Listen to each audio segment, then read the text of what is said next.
അതുകൊണ്ടായിരിക്കും ധൈര്യം വരുന്നത്. ഇത്രയും പെമ്പിള്ളേർ പോയില്ലെങ്കിൽ പിന്നല്ലേ ഇത്രയും പെമ്പിള്ളേർ പോയി.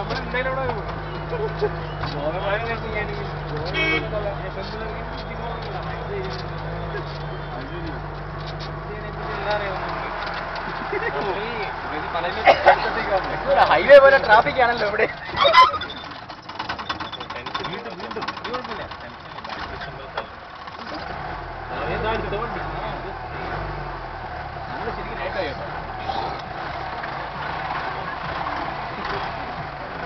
ചേട്ടാ കാലി